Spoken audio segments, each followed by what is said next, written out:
안녕하세요. 유송환 선생님입니다. 이번 통합과학 시간에는 직권의 변화에 대해 배워봅시다. 먼저 직권의 변화로 인해 나타나는 활동인 지진과 화산에 대해서 배우고 직권이 어떻게 변화하고 있는지를 배울 거예요.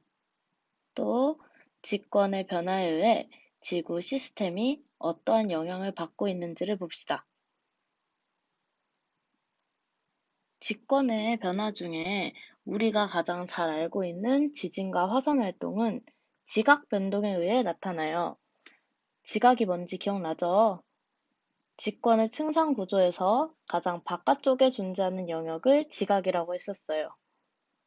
근데 이 지각은 그 자리 그대로 존재하는 게 아니라 움직입니다. 움직임이 있다는 것은 어떠한 힘이 작용했다는 의미를 가지잖아요.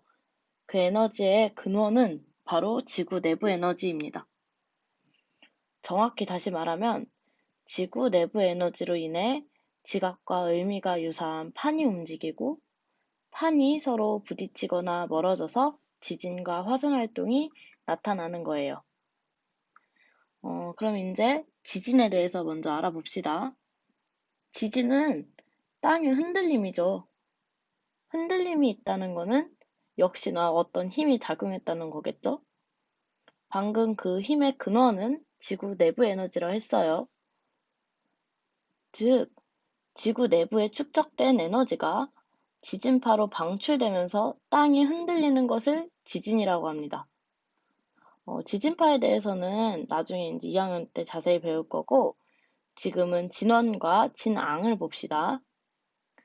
진원은 지진이 발생한 지점으로 지구 내부에 위치해요. 지진의 근원이라고 생각하면 쉽겠죠? 진앙은 진원의 수직으로 바로 위 지표면으로 지표상에 위치합니다. 진원과 진앙의 차이는 위치로 나타나니까 진원에서의 거리와 진앙에서의 거리는 차이가 있겠죠? 이를 진원거리와 진앙거리로 구분해서 표현합니다. 이제 지진의 세기를 얘기하는 방법 두 가지를 배워볼 거예요. 지진의 세기는 처음에 지진 자체의 에너지와 지진으로 입은 피해 두 가지로 나눠서 표현합니다. 지진의 세기를 방출한 에너지로 나타내고 싶으면 규모라고 해요. 우리 뉴스에서 규모 4.0 정도의 지진이 나타났다고 하는 걸 들어본 적 있을 것 같아요. 규모는 이렇게 4.0 같이 아라비아 숫자로 나타내고 소수점 첫째 자리까지 나타냅니다. 이 규모는 에너지를 의미하니까 진원거리든 진앙거리든 상관없이 같은 값을 가지겠죠. 자, 다음으로 지진으로 입은 피해 정도를 나타내는 것을 진도라고 해요. 피해 정도는 동일한 지진이어도 어느 위치인지에 따라 다를 테니 진앙거리와 진원거리에 따라 차이가 있게 되고 어떤 관측소에서 지진을 관측했는지에 따라 다르게 표현됩니다. 진도는 로마 숫자로 나타내요. 로마 숫자라는 거는 이런 식의 것들이 로마 숫자입니다. 이런 것들. 자, 이제 화산에 대해 알아봅시다. 화산도 역시 지구 내부 에너지가 근원이 되어 나타나고 에너지가 지표로 전달되어 방출될 때 발생하게 돼요. 화산 활동이 일어나면 여러 가지 분출물들이 나오게 됩니다. 이를 화산 분출물이라고 해요. 화산 분출물을 고체, 액체, 기체로 나누어 알아봅시다. 먼저 이러한 고체들, 이러한 고체들을 화산 쇄설물이라고 해요. 화산 쇄설물에는 우리가 잘 아는 화산재가 속해 있고 분출되는 그 입자의 크기에 따라 화산진, 화산재, 화산력 등 명칭을 다르게 불러요. 그 다음에 액체는 우리가 너무나 잘 알고 있는 용암입니다. 이렇게 흐르고 있죠. 용암. 다음으로 기체는 화산가스예요. 여기 화산가스. 화산가스는 주로 수증기로 이루어져 있고 이외에 이산화탄소, 이산화황 등으로 구성되어 있습니다. 자, 그럼 이런 지진과 화산과 같은 지각 변동에 의한 활동은 어디서 일어날까요? 주로 판의 경계에서 잘 일어납니다. 자, 앞서 지구 내부 에너지로 판이 움직이고 이러한 판들이 서로 부딪히고 멀어지면서 지진과 화산이 일어난다고 했잖아요. 판들이 부딪히고 멀어지는 곳은 바로 판의 경계가 되겠죠. 따라서 판의 경계에서 지진과 화산 활동이 나타납니다. 그래서 지각 변동이 많이 일어나는 판의 경계를 변동대라고 부르고 특히 지진이 많이 일어나는 곳은 지진대, 화산이 많이 일어나는 곳은 화산대라고 불러요. 그래서 둘이 완전히 일치하진 않지만 판의 경계 쪽에 지진대와 화산대가 비슷하게 나타나는 것을 그림으로 확인할 수 있습니다. 아니, 그럼 대체 판이 뭐고 어떻게 움직이길래 자꾸 말하는 건지 궁금하잖아요. 자, 그럼 판에 대해서 한번 봐야겠죠? 판은 지각과는 좀 달라요. 판은 지각과 멘틀의 윗부분, 상부 멘틀을 합친 부분으로 땅에서부터 100km까지의 영역을 말해요. 이러한 영역을 암석권이라고 하고 이 암석권은 대륙지각, 해양지각이 있는 것처럼 대륙판, 해양판으로 구성됩니다. 대륙판은 대륙지각과 같은 특징을 가져요. 해양판보다는 두껍고 화강암으로 이루어져 밀도는 작죠. 해양판은 해양지각과 같은 특징을 가지겠죠. 그래서 좀 얇고 현무암으로 이루어져 밀도가 큽니다. 그러니까 판과 지각의 차이는 상부 멘트를 포함했는가 아닌가의 차이네요. 자, 이러한 판은 움직인다고 했잖아요. 그 판이 움직이는 이유는 멘틀 때문입니다.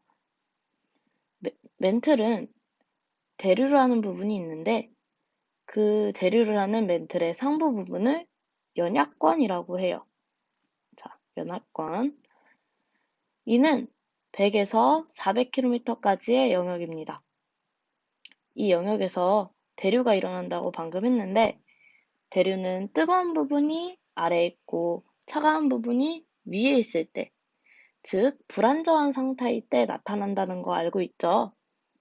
지구 중심부가 뜨거우니까 멘틀의 아랫부분이 뜨겁고 따라서 또한 멘틀은 유동성 있는 고체이기 때문에 대류가 일어나는 거예요. 그래서 이에 따라 판들이 이동하게 되는 거죠. 판들이 이동하면 서로 부딪히고 멀어지게 되고 이 때문에 판의 경계에서 지각 변동이 일어난다는 거 이제 알겠죠? 이렇게 직권의 변화를 판의 이동과 관련지어 정리한 이론을 판 구조론이라고 합니다. 자, 이 그림을 보니까 여러 가지 판들이 있어요. 이 판들의 이동 방향을 화살표로 나타냈네요. 이 화살표의 유형은 딱 세 가지예요. 서로 이렇게 멀어지는 거, 그 다음 서로 이렇게 가까워지는 거, 그 다음 서로 이렇게 스쳐 지나가는 거. 이렇게 판의 경계는 인접한 판의 이동 방향에 따라 구분할 수 있는데 총 세 가지 유형이 있습니다. 세 가지 유형들에 대해 하나하나 볼 건데 판이 움직이면서 나타나는 지형과 현상이 다르니 이에 유의해서 수업을 들어보세요. 먼저 판들이 서로 멀어지는 발산형 경계. 발산형 경계는 두 가지 유형이 있어요.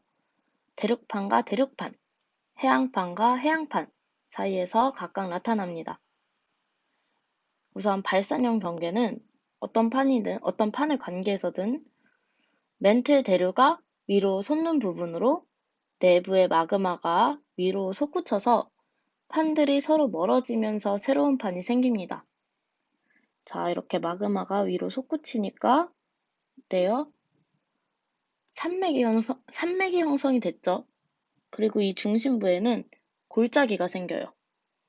마그마가 이렇게 계속 솟구친다면 이렇게 기존의 것들은 점점 밀리게 되겠죠. 따라서 이쪽으로 갈수록 더 오래된 판이고 시간이 오래 흘렀기 때문에 더 두꺼운 판입니다. 그리고 발산형 경계에서는 초기서부터 마그마가 솟구치기 때문에 지진이나 화산 활동이 아주 활발해요. 근데 지진은 지표면 근처에서만 나타나기 때문에 천발 지진만 나타납니다. 자, 이렇게 이제 멀어지는 판의 종류에 따라 발달하는 지형을 부르는 명칭이 다릅니다. 대륙판과 대륙판이 멀어지는 발산형 경계에서 이렇게 생긴 산맥은 그냥 산이라고 하고, 이 중심부에 골짜기 있잖아요. 여기 골짜기. 이 골짜기는 열곡이라고 해요. 그래서 대표적으로는 동아프리카 열곡대가 있습니다. 해양판과 해양판이 멀어지는 발산형 경계에서 생긴 산맥은 해령이라고 해요. 해령은 이렇게 생긴 뾰족뾰족한 해저 산맥이에요. 그럼 중심부의 골짜기, 아까 봤던 이 부분, 이 중심부의 골짜기는 뭐라 하냐?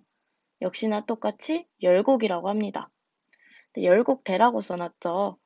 열곡대는 단순히 열곡이 길게 이어진 지형을 말해요. 그래서 해양판과 해양판 사이의 발산형 경계의 대표적으로는 동태평양 해령과 대서양 중앙 해령이 있습니다.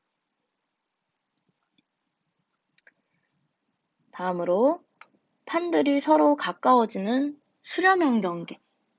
수렴형 경계는 대륙판과 대륙판, 대륙판과 해양판, 해양판과 해양판 사이에서 나타나는 섭입형과 충돌형이라는 두 가지 유형이 있습니다. 자, 천천히 먼저 섭입형을 봅시다. 섭입이라는 거는 두 개의 판이 서로 충돌해서 하나가 다른 하나의 아래쪽으로 밀려 들어가는 과정을 말해요. 그러니까 판이 부딪히면 밀도가 더 큰 판이 아래로 내려가고 밀도가 더 작은 판이 위로 올라가게 되겠죠. 그럼 판이 이렇게 가라앉으니까 기존의 판이 소멸된 거고, 이렇게 파고 들어간 영역도 있잖아요. 이 부분을 섭입대라고 부릅니다. 이렇게 깊숙하게 이렇게 들어가니까 지진과 화산은 어때요? 지진과 화산은 다 잘 나타나고, 특히 지진은 신발 지진까지도 나타냅니다. 자, 그럼 대륙판과 해양판 사이에서 나타나는 지형에 대해서 생각을 해봅시다. 먼저 대륙판과 해양판 중에 밀도가 더 큰 판은 해양판이죠. 따라서 해양판이 대륙판 아래로 가라앉게 돼요. 이때 해구라는 것, 여기 있는 해구라는 것은 판이 섭입하는 경계선을 말해요. 이렇게 일자로 경계선이겠죠. 자, 그 다음 호상열도. 호상열도라는 것은 해양판이 섭입하면서 이렇게 깊숙이 섭입하다 보면 이렇게 뜨거운 부분이 있을 테니 열 때문에 녹은 판이 있을 거 아니에요. 그것들이 둥둥 떠올라 섬이 된 것을 말해요. 그래서 일본 열도가 호상열도입니다. 그리고 세 번째로 해양판이 대륙판에 섭입하는 상황이니까 대륙판에 산맥이 나타날 수 있잖아요. 이제 스콥 산맥이 나타나게 되고, 이거의 대표적으로는 안데스 산맥이 있습니다. 다음으로 해양판과 해양판 사이에서 나타나는 상황은 습곡 산맥 빼고는 대륙판과 해양판의 상황과 같습니다. 그러니까 대륙판이 없으니까 습곡 산맥이 없는 거죠. 자, 그 다음은 충돌형인데 역시나 수렴형 경계니까 어때요? 화살표 방향이 이쪽으로 되어 있죠. 네. 충돌형은 대륙판과 대륙판이 서로 부딪히는 상황입니다.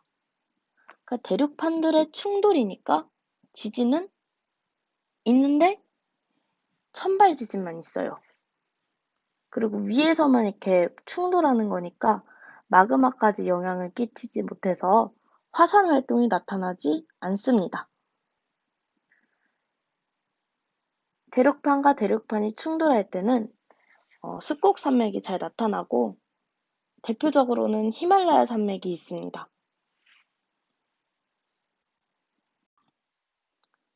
마지막, 판들이 서로 스쳐 지나가는 보존형 경계. 보존형 경계는 서로 스쳐 지나가는 부분이니까 판이 새롭게 생성되거나 소멸되지 않습니다. 보존형 경계는 발산형 경계가 나타나는 부분에서 같이 나타나요. 그럼 여기서 퀴즈. 이 부분은 뭘까요? 이 부분. 해령이겠죠? 해양판과 해양판이 발산하고 있으니 해저 산맥이 나타나서 해령이 나타나겠죠. 자, 다시 보존형 경계 얘기로 돌아가면 판이 스칠 뿐이므로 지진도 천발 지진만 있고 마그마까지 영향을 끼치지 못해서 화산 활동은 나타나지 않아요. 발달하는 지형은 변환 단층으로 이 부분입니다. 대표적으로는 산 안드레아스 지층이 있습니다. 그러니까 보존형 경계를 얘기할 때 이 파트는 발산형 경계, 그 다음 이 파트가 보존형 경계가 되겠네요. 자, 그럼 마지막 이 사진으로 앞서 배운 내용을 정리해 봅시다. 이 부분은 해양판과 해양판이 만나는 부분이며 호상열도가 있고 해구가 있는 것을 보아선 수렴형 경계네요. 그럼 지진은 나타나죠. 심지어 신발 지진까지도 나타난다 했고 화산 활동은요? 나타납니다. 그래서 수렴형 경계에서는 지진과 화산 활동이 모두 나타난다는 거. 다음 이 부분을 봅시다. 해양판과 해양판 사이에서 나타난 경계고 해령이 있는 걸로 봐서는 발산형 경계네요. 그렇다면 지진은 나타납니다. 네, 천발 지진 정도만 나타나고 화산은요? 화산 활동도 나타나죠. 자, 그리고 근처에 발산형 경계가 있고 여기에 변환 단층이 나타난 걸로 봐서는 이 부분은 보존형 경계겠네요. 그럼 지진 활동은 나타나고 화산 활동은 나타나지 않습니다. 그냥 스쳐 지나갈 뿐이므로 화산 활동이 나타나지 않는다고 했어요. 자, 마지막으로 이 부분. 이 부분은 해양판과 대륙판 사이에서 나타난 경계고 해구가 있는 걸로 봐서는 수렴형 경계네요. 그럼 이 부분도 지진과 화산 활동이 잘 나타나겠죠. 이 그림으로는 판의 경계에서 실제로 어떻게 지형이 나타났는지를 볼 수 있네요. 교과서를 천천히 읽어보길 바랍니다. 자, 우리는 이 그림을 통해 화살표의 방향을 보면서, 즉, 인접한 판의 이동 방향에 따라 경계를 나눠볼 수 있어요. 먼저 이렇게 멀어지는 경계. 무슨 경계입니까? 발산형 경계겠죠. 다음으로 이렇게 가까워지는 경계. 이거 무슨 경계예요? 수렴형 경계죠. 마지막으로는 이렇게 평행한 경계. 이것은 무슨 경계입니까? 보존형 경계입니다. 자, 화살표만으로도 우리가 어떤 경계인지를 알아볼 수 있어요. 자, 오늘 수업의 마지막 부분입니다. 맨 처음 부분에서 봤던 지진과 화산 활동은 지구 시스템의 각 권에 어떤 영향을 주는지를 한번 봅시다. 먼저 화산 활동이에요. 화산 활동에서는 고체, 액체, 기체가 나온다고 했었죠. 고체인 화산 쇄설물 중 화산재는 기권의 성층권까지 올라가서 태양빛을 막아요. 그래서 지구의 기온을 낮춥니다. 아주 나쁜 피해를 주는 거죠. 다음 액체인 용암은 산불을 일으킬 수 있고, 셋째 기체인 화산 기체는 주로 수증기지만 이산화탄소가 포함되어 있어서 대기에 퍼지면 산성비를 내리게 합니다. 화산 활동을 통한 지구 시스템이 받는 장점은 광물질이 많이 포함된 화산 쇄설물이 토양을 비옥하게 한다는 점입니다. 화산 활동에 의한 피해를 막으려면 화산 분출구 주변에 댐을 설치하는 방법이 있겠네요. 다음으로 지진 활동입니다. 지진은 대륙판 근처에서 일어난다면 화재와 도로 붕괴를 시키고 해양판 근처에서 일어난다면 쓰나미를 일으키는 피해를 주죠. 지진 활동은 지구 내부에 축적된 에너지가 지진파로 방출되면서 땅이 흔들리는 것을 말한다고 했어요. 즉, 지진이 일어나면 지진파가 생겨요. 이러한 지진파를 분석해서 지구 내부 구조와 내부 물질을 연구할 수 있습니다. 그래서 이러한 장점도 있어요. 그래서 지진으로 인한 피해를 막기 위한 대책은 지진계를 설치한다든지 내진 설계를 잘한다든지 하는 방식이 있겠죠. 자, 오늘 통합과학 수업은 여기까지입니다. 수업 듣느냐 너무 고생 많았고 오늘 내용을 잘 정리해 두길 바래요.